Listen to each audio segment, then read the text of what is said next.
હું છું ધર્મેન્દ્ર પટેલ, પ્રાથમિક શાળા કુબાનો પ્રિન્સિપલ.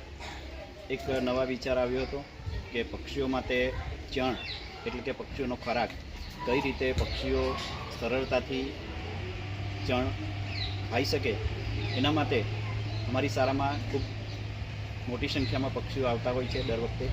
તો એક નવો વિચાર આવતા પોતાનો જન્મદિવસ હોય ત્યારે પ્લાસ્ટિક મુક્ત ભારત અંતર્ગત ચોકલેટ કરતાં એક મુઠ્ઠી અનાજ આ પક્ષીઓ માટે બાળકો લાવે અને આ બોક્સમાં નાખે અને પક્ષી એ ચણ અહીંયા આવીને ખાય. અને અમારી શાળામાં એક નવા વિચાર સાથે આ સ્ટેન્ડ અક્ષયપાત્ર બનાવવામાં આવ્યું છે.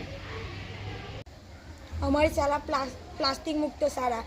અમારી સ્કૂલમાં વિદ્યાર્થીનો બર્થડે હોય તો તે ચોકલેટ લાવે છે, પણ અમે અક્ષય પાત્ર સ્ટેન્ડ બનાવ્યું છે. જ્યારે કોઈ બાળકની બર્થડે હોય તો તે ચોકલેટની જગ્યાએ એક મુઠ્ઠી અનાજ લાવે છે અને આ બોક્સમાં નાખે છે અને તે બોક્સમાં પક્ષીઓ તે અનાજને ચણે છે.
સ્ટોપ કર.